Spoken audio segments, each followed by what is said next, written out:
एक छोटे से गांव में हरिओम और सरला नाम का एक दंपति रहते थे। दोनों ही साधारण किसान थे, पर उनके दिल बहुत बड़े थे। गांव में सब उनका आदर करते थे, क्योंकि वे सच्चे, मेहनती और दयालु थे। शादी को 10 साल हो चुके थे, पर उनकी गोद अब तक सूनी थी। सरला हर दिन मंदिर जाती, भगवान से आंसू भरी आंखों से प्रार्थना करती। हरिओम अपनी पत्नी के आंसू देखता और चुपचाप उसे गले लगा लेता। वह खुद अंदर से टूटा हुआ था, लेकिन पत्नी को कभी टूटने नहीं देता था।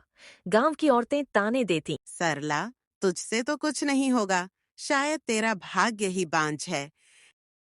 सरला चुपचाप सहती रही। एक दिन जब सरला खेत में काम कर रही थी, तो अचानक उसे चक्कर आया। हरिओम दौड़कर आया और उसे गोद में उठाकर घर लाया। गांव के वैद्य को बुलाया गया। वैद्य मुस्कुराया। बधाई हो हरिओम, सरला माँ बनने वाली है। उस दिन उनके घर में जैसे दिवाली आ गई। हरिओम ने सरला का हाथ थामा और कहा। अब हमारे जीवन में भी खुशियां आएंगी। 9 महीने बाद गांव के दाई माँ ने घर पर ही डिलीवरी करवाई। सभी स्त्रियां दुआ मांग रही थीं, और तभी घर में एक साथ 2 आवाज गूंजी। जुड़वां बच्चियों का जन्म हुआ था। पहली बच्ची का रंग गहरा सांवला था, बिल्कुल श्याम की तरह। दूसरी बच्ची गोरी चिट्टी, जैसे चांद उतर आया हो। गांव की औरतें फुसफुसाना लगी।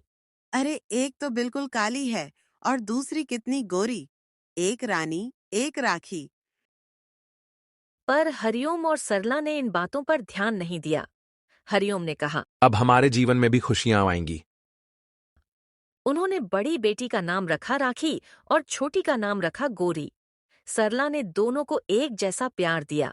वह कभी भी किसी में भेदभाव नहीं करती। हरिओम भी उन्हें गोद में लेकर दिन रात कहानियां सुनाता। राखी और गोरी साथ में खेलती, साथ में खाती, साथ में सोती। दोनों की हंसी से घर गूंजता। सरला उन्हें सिखाती। गोरी थोड़ी चंचल थी और राखी शांत और समझदार। राखी दूसरों की मदद करती, बुजुर्गों की सेवा करती। गांव के बुजुर्ग कहते, राखी का मन मंदिर जैसा है। गौरी सुंदर थी तो सभी उसकी तारीफ करते। क्या रूप पाया है बच्ची ने, ये तो राजकुमारी लगती है। धीरे धीरे गोरी को लगने लगा कि लोग उसे इसलिए पसंद करते हैं क्योंकि वो गोरी है। उसके मन में अहंकार आने लगा। जब दोनों 10 वर्ष की हुईं, तो स्कूल जाने लगीं। वहीं गोरी को बार बार तारीफें मिलने लगीं। कितनी सुंदर है, तुम तो फिल्म में काम कर सकती हो।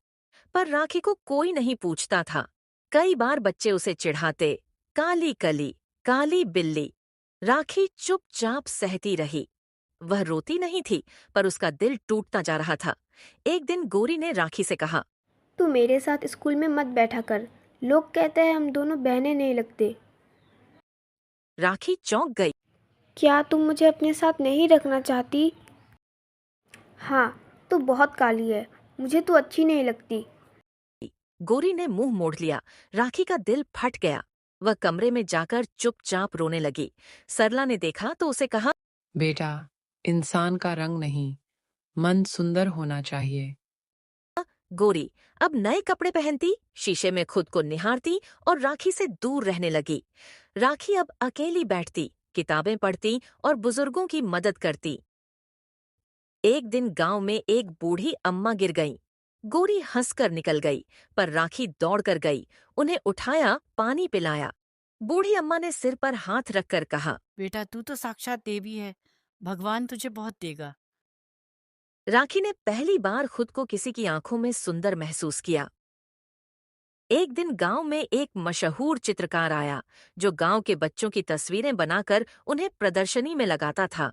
उसने बच्चों से कहा। उस बच्चे की तस्वीर बनाऊंगा जिसकी मुस्कान सबसे सच्ची होगी।